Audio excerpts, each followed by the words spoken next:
So the big question is this: how do investors like us who trade options and manage our own money generate income regardless of where the stock market goes, and do it all in a way that lets us make time for the people and things we love, and yet still build wealth and remain profitable? That's the question, and this podcast will give you the answer. I'm your host, Kirk Duplessis, and you're listening to The Daily Call from Option Alpha.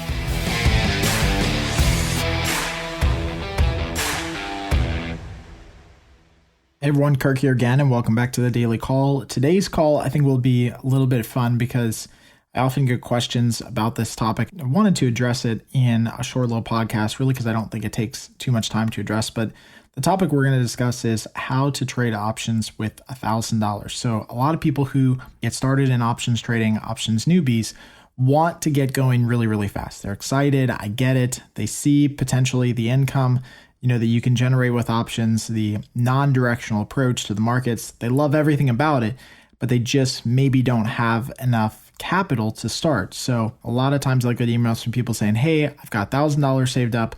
How do I get started? So let me first say and state that I don't think $1,000 is enough to start trading options. What I typically tell people to do is I typically say you need to save somewhere between $3,000 and $5,000 to really get a good start at this. And the reason I say that is because with $3,000 to $5,000, you can start applying most of our risk management rules. 5% position size, keep some money in cash, right? That starts working at that level.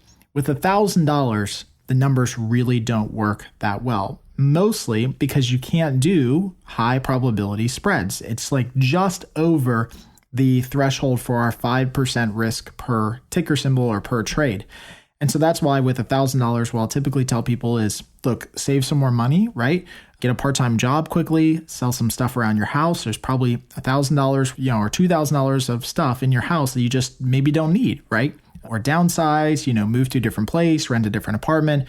There's probably a million things you could do to generate more income and capital to start trading. But let's assume, just for the sake of this podcast, that you just have $1,000 or some small amount that you want to start trading with. So you can use $1,000, you can use $2,000 or $3,000, some small amount, and you want to ignore my advice that I'm giving you here and you want to start trading. I still believe that you have to trade spreads. So if you want to start trading options and you want to do it with a small account, you have to start trading with spreads, meaning credit spreads, iron condors, iron butterflies, and you have to make sure that you are not trying to force the success rate in your portfolio. So what a lot of people do when they have a small amount of money is they feel like they can gamble more with that money, whether it's consciously or subconsciously. I see this happen a lot. Well, they'll take bigger positions because they want to earn higher dollar returns, right?